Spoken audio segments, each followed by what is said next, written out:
राधे राधे आप सबको। तो त्यौहार आता नहीं है, आने के साथ साथ काम की लड़ी और रेसिपी, न्यू न्यू रेसिपियों की लड़ी भी साथ ही लेके आता है। तो यहाँ आने वाली है अब होली, और यहाँ ज़ोरों शोर से मेरे घर में तैयारी हो रही है, ठाकुर से लेकर के, ठाकुर जी के मंदिर से लेकर के पूरे घर की, क्योंकि ये होली ही ऐसा है और दिवाली है जो हम अपने गेस्टों का इंतज़ार करते हैं। ये प्यार और उत्सव का त्यौहार होता है। तो यहाँ हमारे ठाकुर जी के मंदिर वगैरह तो सजा ली धजा ली, और उसके बाद घर के भी काम चल ही रहे हैं, साफ़ सफाई हो ही रहा है, और उसी बीच में अब हमें रेसिपी भी बनाना है अपने ठाकुर जी के लिए।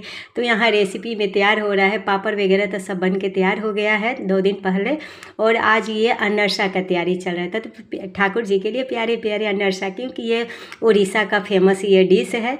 तो उड़ीसा का जगन्नाथ जी को ये भोग लगता है। तो मैं सोची कि चलो होली है तो होली में ये सब तैयार कर लो थोड़ा, क्योंकि इन सब को तैयार करने में, घर के काम में, फिर ठाकुर सेवा, तो टाइम तो लगता ही है ना। तो हमें तो सब कुछ देखना करना पड़ता है ना। तो यहाँ प्यारे प्यारे अनरसा देख रहे हैं ना, कितने सुंदर सुंदर अनरसा बन के तैयार हो रहे हैं।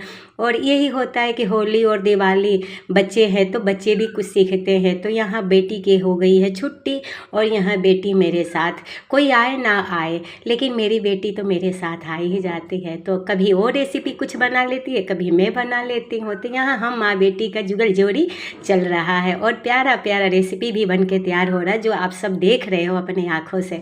तो यहाँ बेटी का तो काम ख़त्म हो गया नाश्ता बना करके, अब मैं चल दी, बेटी के साथ मैं भी लगी थी। तो दोनों माँ बेटी लग करके हम कर लेते हैं, क्योंकि अभी बच्ची है ना तो इतना वो करती नहीं। तो ये दोपहर का समय है, लगे हाथ में बूंदिया भी बना ली, और ये मीठे मीठे प्यारे मेरे तैयार हो गया है मूंग दाल का रस भरा। तो बहुत ही स्वादिष्ट बना है और टेस्टी बन के तैयार हुआ है।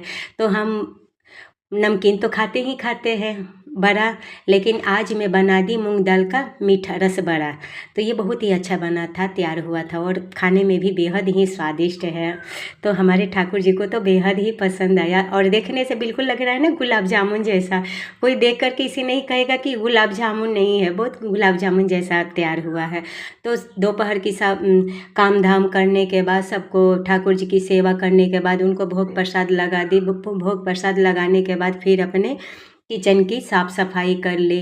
तो यहाँ बिल्कुल रसगुल्ला का जैसा दिख रहा है ना, स्पॉन्जी बहुत प्यारा बना था। ये दोपहर का समय का है। तो अब ये हमारे ठाकुर जी की प्रसाद की थाली तैयार हो रही है। तो हम, क्योंकि ठाकुर की सेवा किए बिना तो हमारा कोई काम शुरुआत, इतना सब कुछ करने के बाद फिर मैं साफ़ सफाई करके चली गई इनके साथ मैं मार्केट, लल्ला की बार